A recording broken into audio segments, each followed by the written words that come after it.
There's all that stuff. That's weird. Oh, that's what it is. And I believe that is our Gibbs Essential heifer.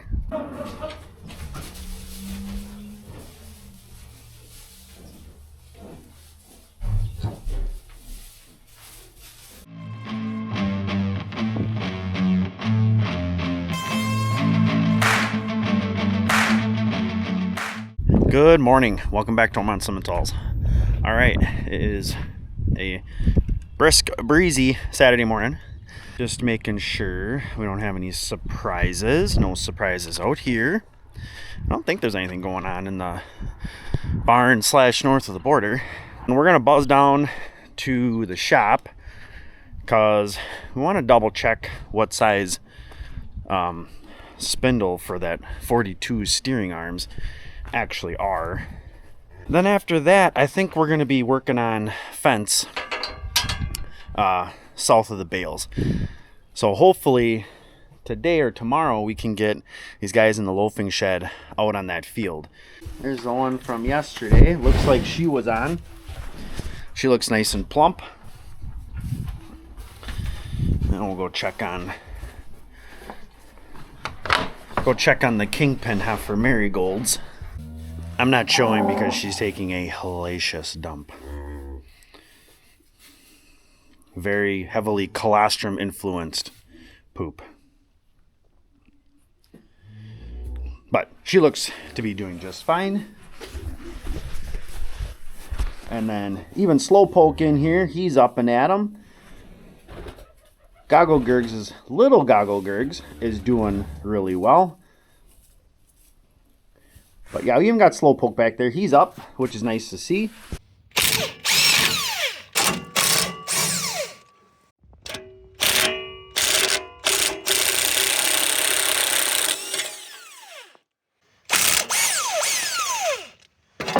All right, forgot the camera at the farm, so we're on the phone for a little bit.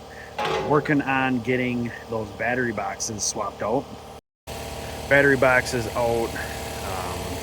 Got the power pulled back. So Dad's got them repainted. I mean, we painted them a little bit the other day, and then Dad did another coat on that one and that one for sure.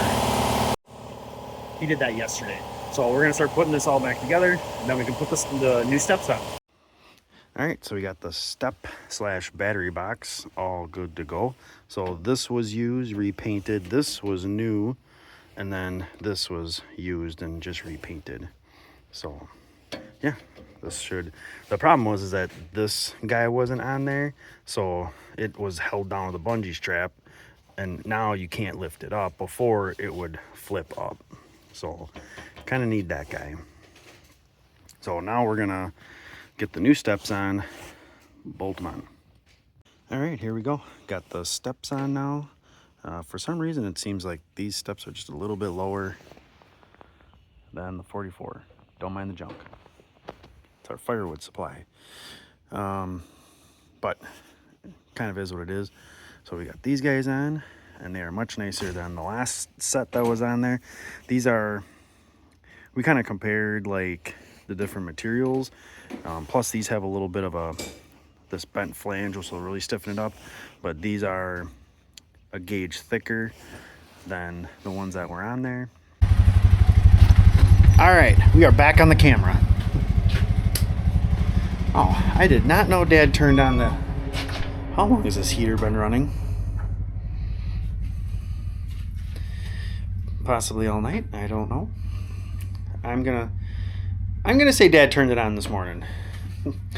All right, so this afternoon, since we worked on the tractor this morning, I thought we were just going to go over there and measure that spindle. But we didn't. So what I want to do now is I want to start getting stuff together. And start making fence south of the bales. So I'm just kind of looking for the tools I want to put in my essentials bucket. And we'll go out and we'll start checking things out. The last thing I'll do is put up the new temp line, and then possibly look over how we're going to get the cows out there, because Dad doesn't want to put them straight through through the BDA area, we can. It is really sloppy, and that's part of the reason he doesn't want to do it. So there is a possibility of another way, and we've done it that way. It's sketchy. it is sketchy. More so just for the calves, because they don't know where they're going. The cows know where they're going. Calves don't know where they're going. So yeah, I'll bring you back when we get out there. I just drop some wire and we'll start checking stuff out. All right, so this is where we're going to start, just on basically the east end, southeast corner of our bales. Even if nothing really needs to get checked or done to it as I go along, is putting up new ribbons. So what I'll do is 1 or 2 spots, and you can kind of see remnants of old ones, is I'll put a streamer of orange tape. Now the tape is for the calves, and I'll put it on the bottom line. It's not for the cows. The tape is for the calves, so they can learn that, hey, there's something here, and with the breeze they flap enough. The orange, granted, I could use regular duct tape. The orange is for me, so that if we're like, you know, just pulling onto the field, we're driving down the lane, you can see all those streamers around the whole field.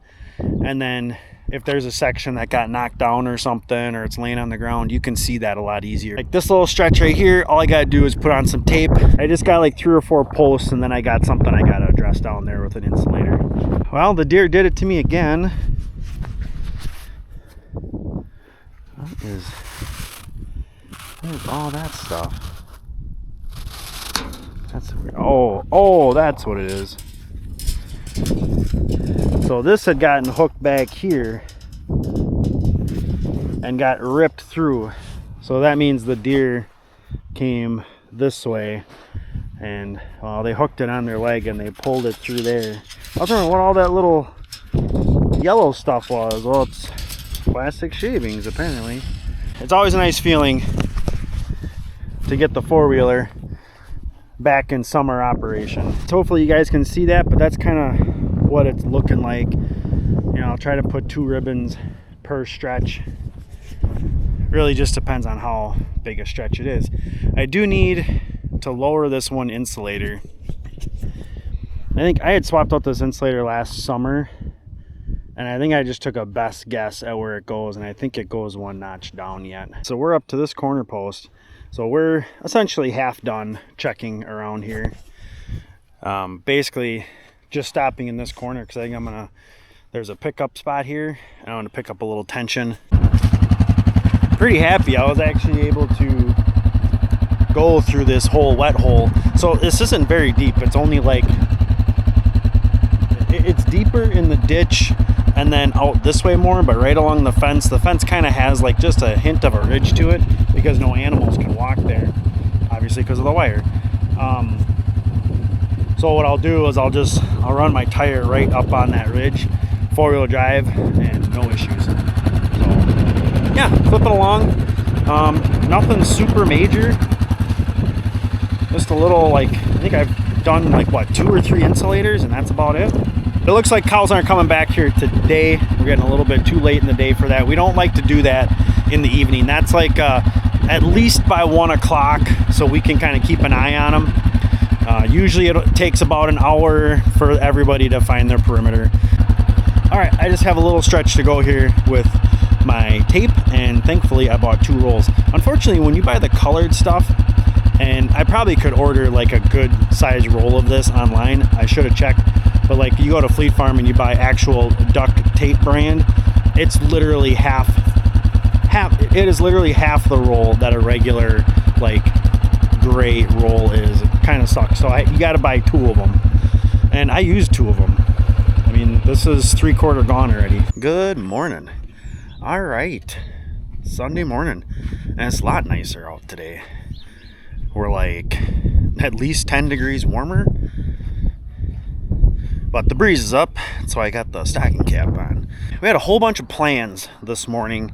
We had a working plan, or an idea, of how we were going to get the pairs from the loafing shed out there, and that consisted of everything north of the border, push them in the barn, then push the heifers and steers north of the border, put the bulls where they are, and then we would bring them down the short chute. We bring the pairs down the short chute through the BDA, kind of a twisty turny, but that way everybody's still contained.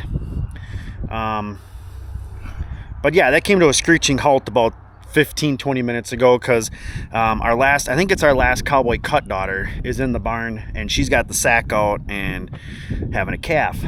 The other option to bring them down here, I can make a temp on both sides.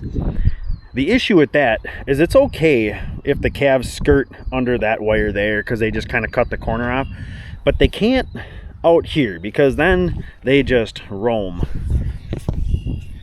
and they take off. So we've had it happen before. All right, so she's still working on that. I actually thought, I checked the cameras and I thought, oh crap, she actually had it, but she just broke the water sack. I always hate it when they'll break that water bag and then like they think they just made some major accomplishment and they're licking that up and like, oh yeah, hey, we're done. Like, oh no, it's only just begun.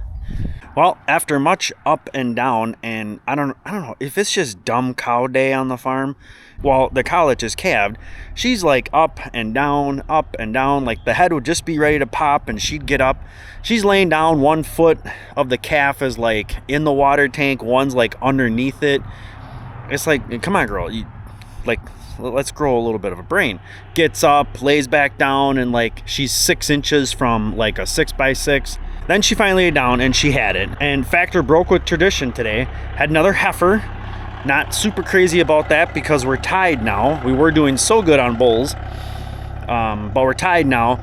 She had a solid black heifer calf. And this is another one of our cowboy cut daughters out of a gold mine. Dad's always checking the manure pile to see what's going on with it, and it is thawed out. And I said, hey, I got like at least a half an hour. Do you want to spend some time stacking it up? Which kind of breaks it up, loosens it up, gets some air in there, but then also mixes the different varieties of manure that are out here. So the other thing it'll do is it'll make this pile a little smaller. Not that I need that real estate, I don't. That has nothing to do with it, but we know that we're gonna have some bare ground. Let's get it exposed to the sun and the air and let it start drying out. All right, everything is done with temp post, temp line. It is rigged up the best I can. So what we got going on here, this is a marvel of ingenuity, sort of. So looped them through here, wrapped them there, did the same on the bottom, and then I created some hooks which help secure this guy in place so they're not going anywhere. And then obviously then we have a gate here and goes down there and terminates down over there. Then what I did here is, so 2 posts just to stiffen this up, and these are those more square ones. Again, every post, every wire style and all that stuff has a purpose, and that's what I like these guys for. They're nice and rigid. Doubled them up, wrapped this, and then I actually took some fence wire and cinched everything together. So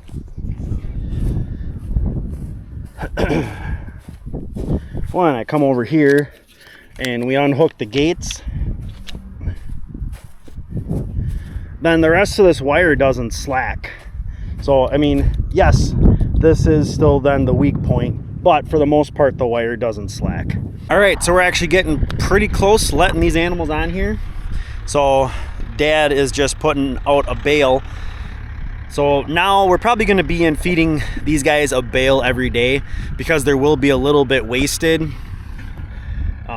from calves laying in it and bedding and stuff like that. But that's okay. We're getting pretty close to that being the case anyways.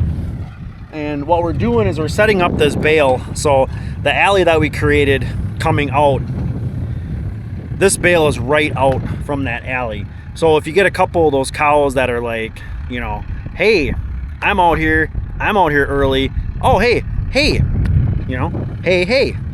So they'll start eating, nibbling and stuff like that. It'll kind of get them to pause before running around like a nutball. and then that way the rest of them can kind of catch up. So hopefully they're a little bit hungry, and then we'll come out and we already talked, we're probably looking at almost a 3/4 bucket of corn silage once they get out here, because we're also gonna have to make some piles, which will be just fine. We've done that before in the past and it'll work again. All right, they all made it out here, and this actually worked pretty darn well.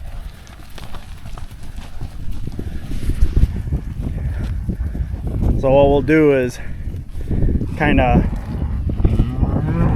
give this wire a wiggle. I mean, the stuff's pretty responsive. And that way everybody can see it. Old Peasy brought up the rear. She did a really good job. As you don't want it to all be calves in the back, because then it just becomes a real show. So this will go on for 5 or 10 minutes, and then eventually everybody will kind of chill out, which is what we want. Yeah, there's gonna be some calves wandering around, but I believe that is our Gibbs Essential heifer. And this is actually Peasy's bull calf. He actually would have made a pretty decent bull calf.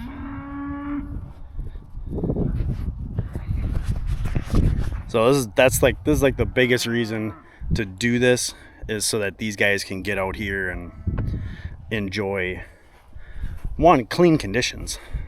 Yeah, more place to run, all that good stuff. So, all right, now it's kind of cleanup time and feeding time, all kind of wrapped into one, as these guys continue to play. All right, now we're bringing the corn silage out. We had to set up a new spot, so that was quite a bit of cleaning there.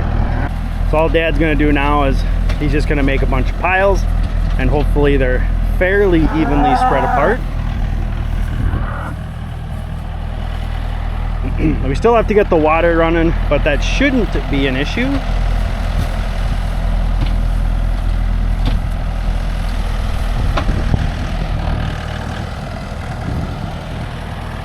But these guys are already they're chilling pretty decently already.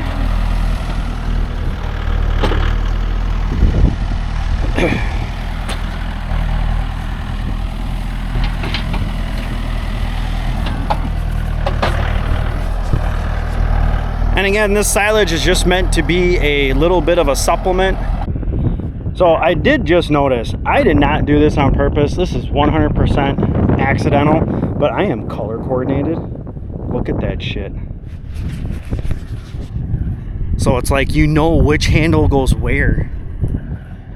Man, like I could have come on and said, like, you know, it's all my Lean Six Sigma training, visual manufacturing, that it's just so much easier if you take the yellow handle to the yellow handle and the red handle to the red handle. No, it was 100% accidental. I just noticed it and I'm like, that's kind of neat. Might come in handy. Getting those guys out there is huge, because what it does is it sets us up for the rest of calving. We'll have another group that'll end up out there, but it'll only be maybe 5 or 6 pairs, maybe 8 pair, but it won't be like another 15 pair. So now we're gonna start setting up for the second half of our moving and shaking. So these 2 pairs are gonna go in the back pen, or in the loafing shed. Then we need to tag Marigold's calf, who she has been on. Her teats are definitely flat and have been worked over pretty good, which is really nice to see. So it might be hard to see, but the bedding in the loafing shed is actually really, really good. I am going to take the panel down and the creep panel down, because we're only going to have 6 pairs in here, so there's going to be more than enough room for everybody.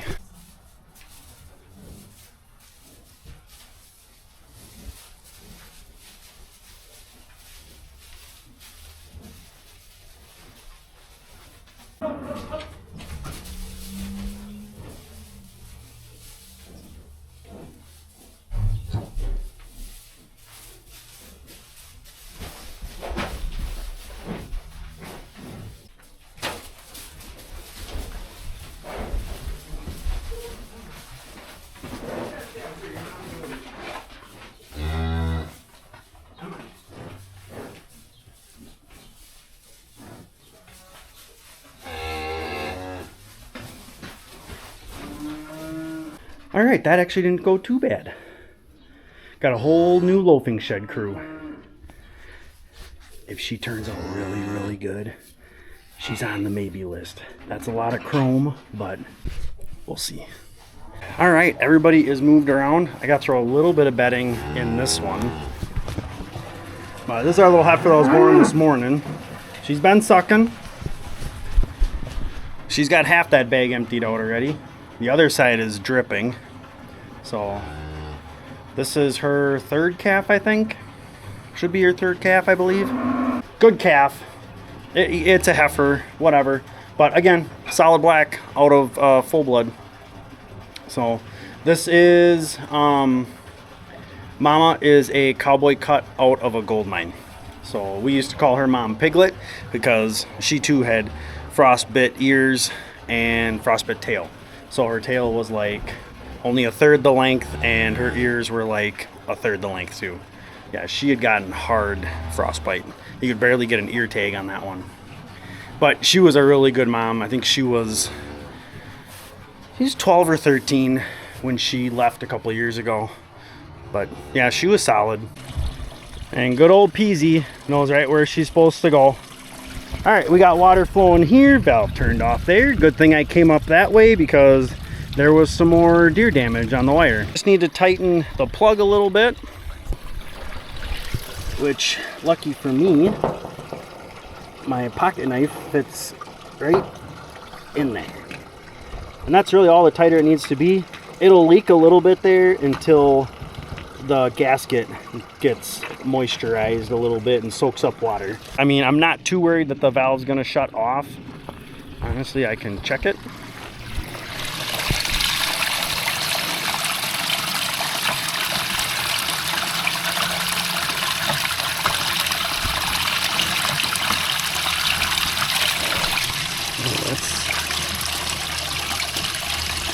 Good.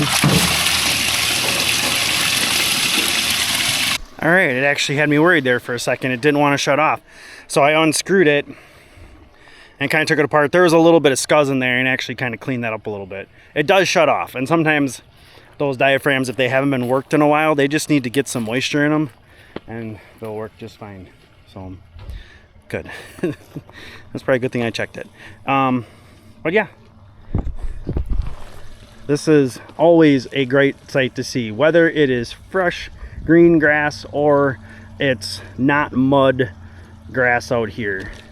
Not too worried about the crew in the loafing shed. They have more than enough space in the loafing shed itself to get out of any kind of mud and all that stuff. But this is huge because this sets us up for the rest of calving, hauling manure, all that stuff, getting these guys out of the way. So this is a good place to end the video. It is Sunday. It is the end of the day. I'm ready to call it the end of the day. On your way out, guys, please smash that like button. Help support the channel.